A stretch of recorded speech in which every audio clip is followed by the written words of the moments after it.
Hai, berjumpa kembali di channel Bang Acoy.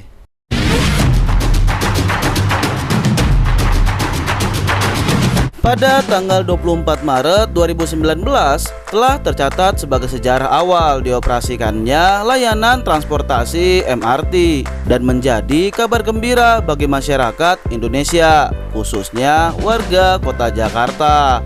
Mass Rapid Transit Jakarta atau yang disingkat MRTJ ini merupakan sistem layanan transportasi rel angkutan cepat di kota Jakarta saat ini dan menjadikannya layanan moda raya terpadu pertama yang beroperasi di Indonesia. Hadirnya layanan transportasi ini berawal dari ide Presiden Indonesia ketiga, yaitu Bapak Baharudin Yusuf Habibie yang kala itu menjabat sebagai Ketua Badan Pengkajian dan Penerapan Teknologi pada tahun 1985. Beliau menilai jalan-jalan yang ada di Jakarta nantinya tidak akan cukup untuk menampung pertumbuhan populasi dan kendaraan. Rencana pembangunan MRT sendiri mengalami lika-liku. Mulai pada tahun 1996 di masa pemerintahan Bapak Presiden Soeharto yang menetapkan rute MRT pertama yang melayani Blok M sampai Jakarta Kota. Ya, walaupun rencana ini tidak terrealisasi karena adanya krisis moneter pada tahun 1997 sampai 1998. Dan rencana pembangunan MRT ini kembali digaungkan pada tahun 2005 oleh pemerintahan Bapak Presiden Susilo Bambang Yudhoyono yang menetapkan proyek MRT ini sebagai proyek nasional. Dengan proses yang begitu panjang, pada akhirnya proyek MRT ini pun dapat terwujud dan terrealisasikan. Dimulainya pembentukan perusahaan PT MRT Jakarta pada tanggal 17 Juni 2008 sebagai badan hukum yang akan ditugaskan menjadi operator dalam menjalankan badan usaha milik daerah Pemprov Jakarta ini. Pembangunan proyek MRT ini rencananya akan melintas di sepanjang kota Jakarta bagian utara sampai ke bagian selatan. Dalam proses pengerjaan MRT sendiri dibagi menjadi beberapa fase agar pembangunan bisa dirasakan secara bertahap. Proses pembangunan MRT Jakarta sendiri pastinya akan memakan waktu yang lama dan biaya yang sangat besar ya. Pengerjaan desain dasar fase 1 jalur utara selatan dimulai pada tahun 2010. Dilanjut proses tender proyek yang berlangsung hingga tahun 2012. Pada tahun yang sama, di tanggal 26 April 2012, dilakukan pencanangan persiapan pembangunan fase ini oleh Gubernur DKI Jakarta, Bapak Fauzi Bowo, di lahan bekas Stadion Lebak Bulus yang kini menjadi Dipo KRL dan Stasiun Lebak Bulus MRT. Selain itu, proyek ini masuk dalam salah satu proyek prioritas dalam anggaran Provinsi DKI Jakarta di tahun 2013. Konstruksi fisik diharapkan dimulai tahun 2013 dan selesai tahun 2017. Pembangunan fase 1 dimulai setelah groundbreaking oleh Gubernur DKI Jakarta selanjutnya, Bapak Joko Widodo pada tanggal 10 Oktober 2013 di tempat yang kini menjadi Stasiun Dukuh Atas. Pembangunan tersebut tentunya memakan beberapa badan jalan sehingga mengharuskan adanya rekayasa lalu lintas agar tidak terjadi kemacetan yang begitu parah. Pada tanggal 23 Februari 2017, pengeboran terowongan untuk fase 1 jalur utara selatan telah selesai. Sementara pada tanggal 29 November 2017, seluruh konstruksi jalur layang maupun jalur bawah tanah juga telah selesai. Konstruksi selanjutnya yang dilakukan ialah pembangunan interior stasiun, depot Lebak Bulus, dan pekerjaan finishing lainnya. Setelah semua pekerjaan selesai, dilakukanlah uji coba publik terbatas yang dilakukan mulai tanggal 12 sampai 24 Maret 2019. Penumpang peserta uji coba terbatas diwajibkan mendaftar terlebih dahulu dengan kuota yang tersedia. Dan pengoperasian uji coba kereta dilakukan dengan jarak antar kereta 10 menit. Fase 1 jalur utara selatan resmi beroperasi secara gratis pada tanggal 24 Maret 2019 setelah diresmikan oleh Bapak Presiden Joko Widodo dan Bapak Gubernur Anies Baswedan serta para staf dan jajarannya di Stasiun Bundaran HI. Dan mulai tanggal 1 April 2019, lintas MRT fase 1 ini mulai beroperasi secara komersial atau bertarif. Adapun rute MRT Jakarta fase 1 saat ini hanya melayani lintas Bundaran HI dan Lebak Bulus dengan jarak tempuh kurang lebih 15,7 km dan melintasi 13 stasiun yang diantaranya 7 stasiun layang dan 6 stasiun bawah tanah. Stasiun layang sendiri meliputi stasiun Lebak Bulus, Fatmawati, Cipete Raya, Haji Nawi, Blok A, Blok M, dan ASEAN. Sedangkan stasiun bawah tanah terdiri seperti stasiun Senayan, Istora Mandiri, Bendungan Hilir, Setiabudi atau Astra, Duku Atas, dan stasiun Bundaran HI.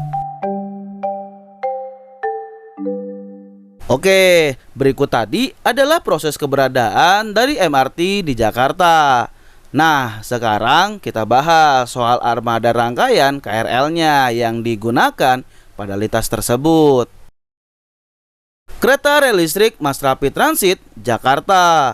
Kereta yang disingkat MRT Jakarta atau yang dikenal dengan Ratangga ini hadir dalam kontrak proyek pengadaan sarana layanan transportasi MRT Jakarta fase 1, yang dimana proyek pengadaan armada tersebut diberikan oleh PT MRT Jakarta kepada konsorsium Sumitomo Corporation Nippon Sanryo pada tanggal 3 Maret 2015. Asal kenapa rangkaian KRL ini dikenal dan dinamai dengan Ratangga dikarenakan setelah adanya musyawarah antara PT MRT Jakarta dengan Badan Bahasa Kemendikbud, di mana penamaan Ratangga diambil dari kitab Arjuna Wiwaha dan Sutasoma karangan Empu Tantular. Ratangga sendiri memiliki arti kendaraan beroda, kereta atau kereta perang dalam bahasa Jawa kuno. Ya, kereta perang yang identik dengan kereta kuda yang kuat dan dinamis diharapkan menjadi doa akan lancarnya operasional MRT Jakarta. Penamaan ini diumumkan pada tanggal 10 Desember 2018.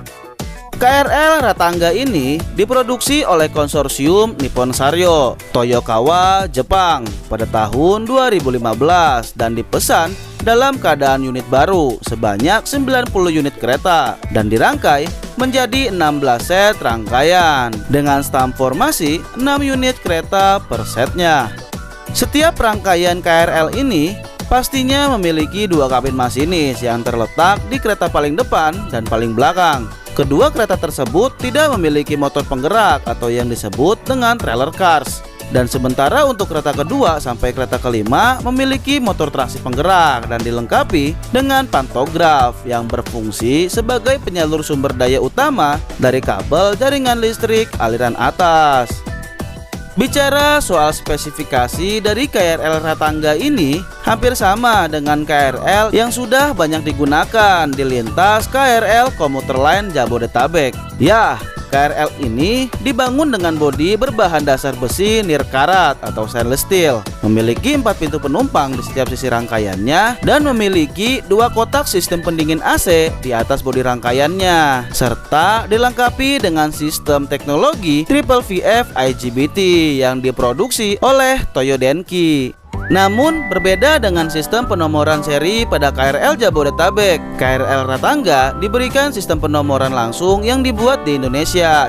Oh iya, di tengah-tengah masa produksi pembuatannya, desain KRL ini sempat berubah pada tahun 2017.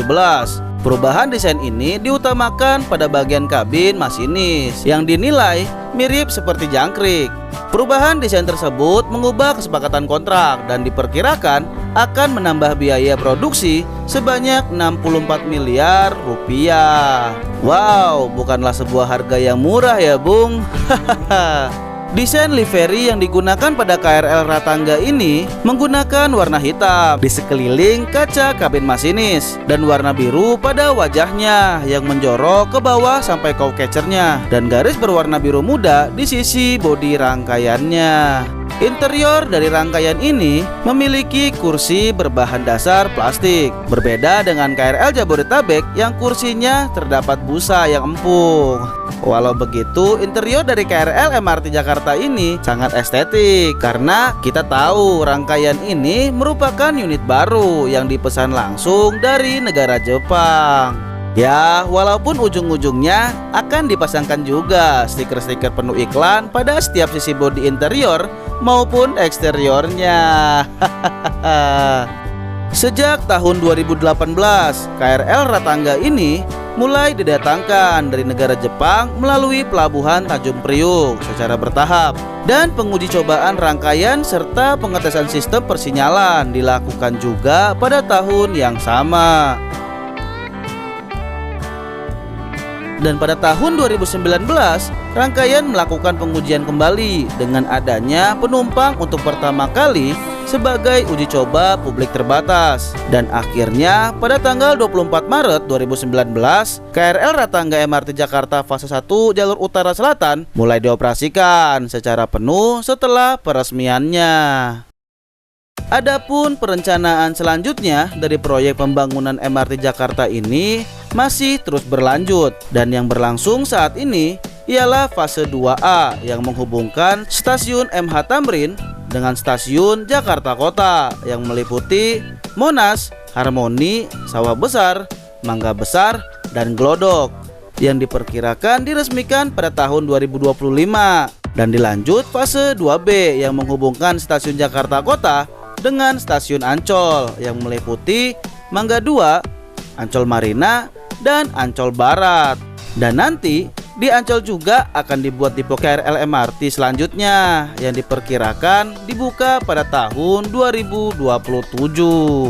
Pembangunan jalur MRT tidak sampai di sana saja. Masih ada lagi beberapa perencanaan lintas yang nantinya juga akan dibangun dan dibagi menjadi beberapa fase. Salah satunya ialah jalur timur barat yang akan menghubungkan Cikarang di timur dengan Balaraja di barat dengan melewati Jakarta Pusat dan terintegrasi di stasiun MH Tamrin. Jalur ini memiliki panjang kurang lebih 87 km. Kira-kira di tahun berapa ya kita bisa merasakan seluruh lintas MRT Jakarta? Kita tunggu saja perkembangan proses pembangunannya.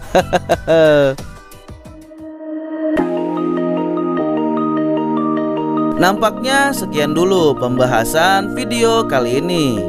Like jika kalian menyukai dan share ke teman-teman jika kalian mendapatkan informasi terbaru dari video ini. Dan apabila ada masukan, baik itu kekurangan atau kesalahan, bisa kalian tulis di kolom komentar ya. Oke, kalau begitu Bang Acoy akhiri. Terima kasih.